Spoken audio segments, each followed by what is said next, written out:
He could listen to people that he thought knew more about something than he did.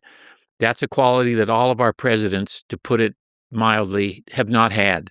Lincoln did have that. He could listen. He could admit when he was wrong and change his mind about things. And he could put up with obnoxious behavior on the part of people that he thought might deliver the goods. And a perfect example of this is George Brinton McClellan, whom we'll talk about later, who was general-in-chief for a while, commanded the Army of the Potomac.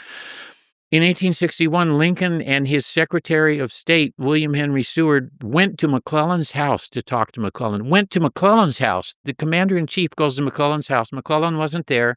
The butler or somebody put them in a side room. McClellan came home, was told Lincoln was there.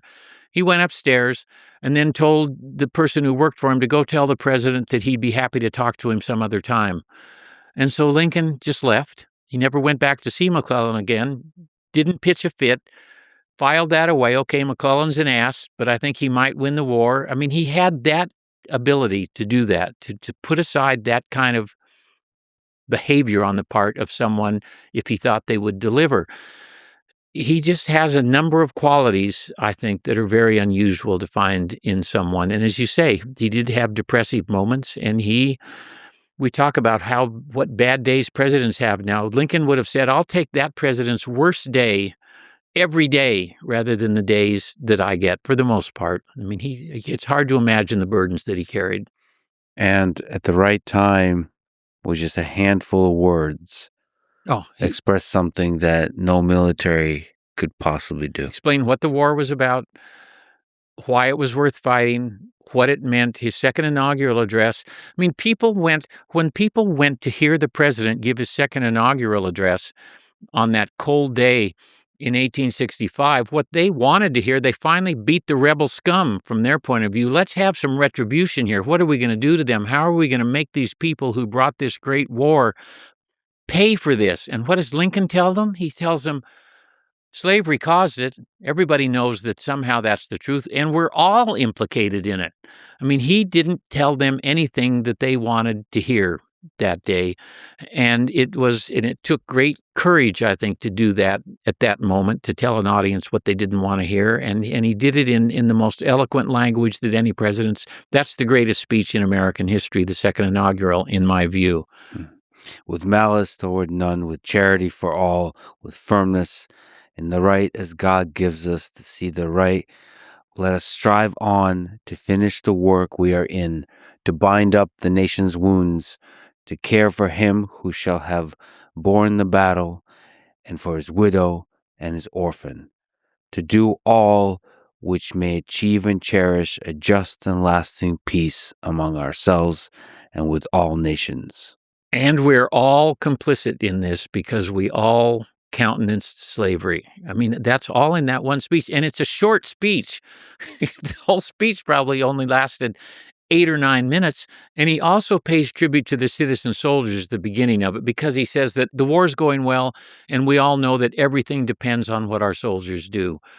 And by that, he meant saving the Union, killing slavery. It all depends on them. And then he comes back and finishes with his tribute to the soldiers at the end. And I have to say, the Gettysburg Address. Oh, no, you can't. If I may, it's only maybe 200 words. Yep. 77 years ago, our fathers brought forth on this continent a new nation, conceived in liberty and dedicated to the proposition that all men are created equal. Now we are engaged in a great civil war, testing whether that nation or any nation so conceived and so dedicated can long endure. We are met on a great battlefield of that war. We have come to dedicate a portion of that field as a final resting place for those who here gave their lives that that nation might live.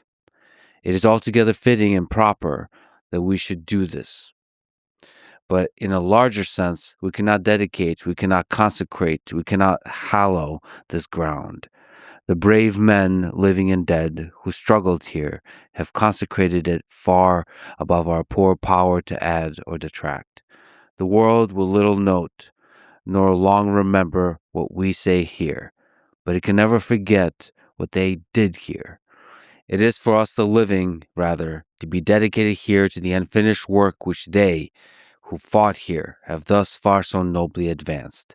It is rather for us to be here dedicated to the great task remaining before us, that from these honored dead we take increased devotion to that cause for which they here gave the last full measure of devotion, that we here highly resolve that these dead shall not have died in vain, that this nation, under God, shall have a new birth of freedom, and that government of the people, by the people, for the people, shall not perish from the earth.